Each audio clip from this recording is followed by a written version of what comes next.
So, John, you watched the entire State of the Union. I did, sir, yes. I did, and Kenny and Reavers did not.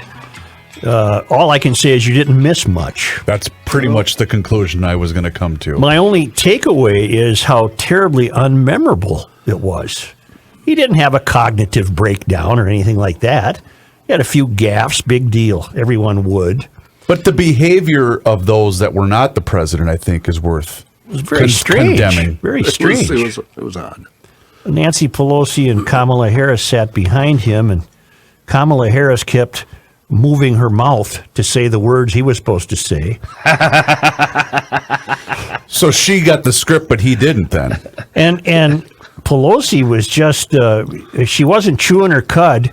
She was standing up all the time. But at one point, when Biden was being very serious about the health dangers that were presented by these burning pits that the military had to endure in Iraq and wherever, and how it brought such health problems to veterans, as he's saying burning pits, Pelosi stood up and rubbed her hands together. Yeah, It was really, it's, you know, I can't explain it. It's creepy when you see the video of it. It sounds creepy. maniacal.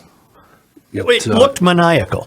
It reminded me of the character Fagin in the movie Oliver. I don't know if you guys have ever seen that, but he was the leader of the kids who's pickpocketed, and he'd always do this when he'd give them the plans. Yeah. Like Dr. Evil style? Yeah. Yes. It's very weird. But there was nothing for the woman to be excited about in such a dire topic as burning pits.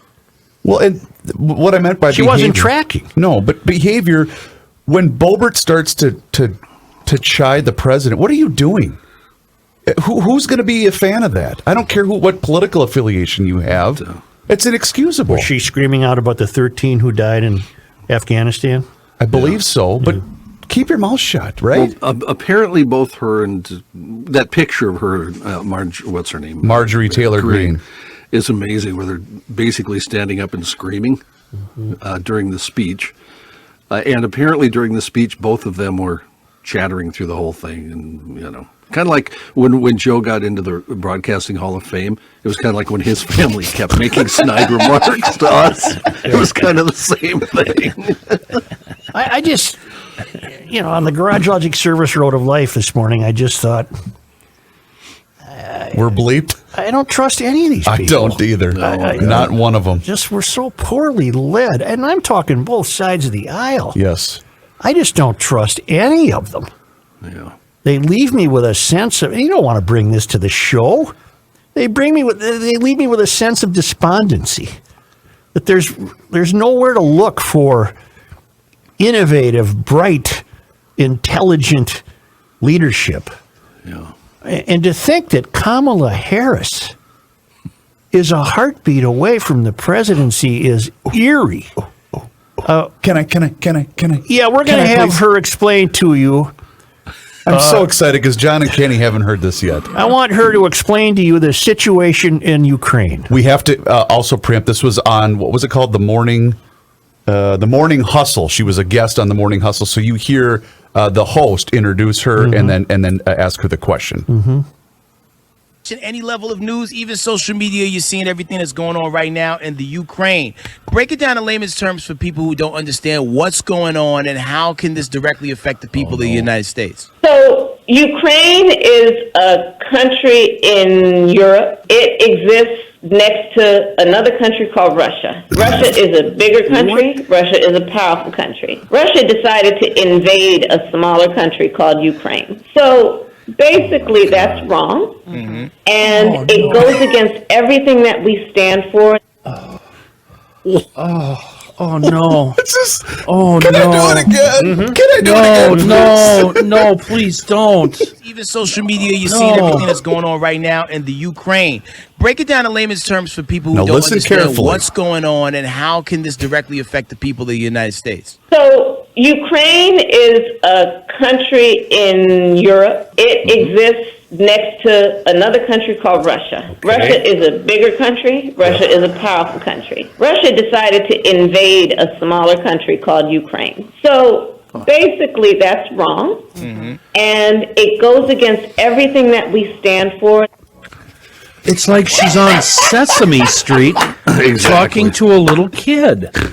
I have a couple of questions about that. Well, I don't. Joe, she explained everything. No, but if we called her, even if we could figure out how to get through to her, Yeah. she wouldn't come on this show. Oh, heavens no. So who in her circle, who thought it would be a good idea for her to go on that show? The Morning Hustle. Is that Well, a the Morning Washington, Hustle, D.C. show? I am looking at it. It looks like it's quite popular, actually. Where? Boy, I don't know where it's based. Is it a to be syndicated deal? truthful. Yes. Okay. And the guy she was talking to is Head Crack. Hey, That's his I'm name. Head Crack at the Morning Shuffle. Looking for a high today near 37 degrees under partly cloudy I skies. thought it was a good idea for you. Hey, Kamala, we want you to go on a radio show. The host's name is Head Crack. They're going to ask you to explain Ukraine. He's a co-host because he has a female co-host named Lore L with an apostrophe after L-O-R-E. Like the rapper apostrophe. Lore. Yeah. Yes, Laurel. exactly. Yeah, Laurel. Laurel? Isn't that a Laurel. shampoo? It is. Thank you. I'm sorry. Joe, what are your thoughts? Well, it just so saddens me. This is just... I don't know, but nothing she said wasn't factual. No, that's true. I'll See? give her that. Why did you cut it off? Is there more? I was hoping there was more. Well, it goes into an ad. Oh. And then it just loops over again. They basically that was the gist of the clip. Mm-hmm. I mean, I'm sure she went on to say some really profound things after that with crackhead, or excuse me, head crack. Head Crack. Now, I'm looking at other shows. They get some very big stars, so they do well. I mean, Nicki Minaj, Mary J. Blige. Wait a minute. Bakari Sellers. That all might kinds be of the folks. same show that Hillary went on with the hot sauce. No, she wonder. went on a show with they had different names at Head Crack. Oh, I don't understand this, people. I don't understand this. well, okay. Here, let me explain it to you. Yeah. In Europe, Right. there's a little country called Ukraine. Okay. And it's right Is it next to a different country? Yeah, it's next to Russia, which is a much bigger country. Okay, and then what happened? Well, the people from Russia decided to invade Ukraine. I see. And see, that's wrong. It is wrong. And that goes against everything we stand yeah. for. Right. You could make a little kid's song out of that. Yeah. It's Oh, how about a country mashup called with that? Ukraine. That would be great. But how about head crack going, as she's going through Hold on. Let me get this down. Hold on. I'm taking notes here. taking notes. You know what's more fascinating about that? It's very likely that Head Crack knows more about the situation than the Vice President of the United States. Oh, that one's getting archived, ladies and gentlemen. I'm laughing, but I'm sad. I'm laughing, but I'm sad inside.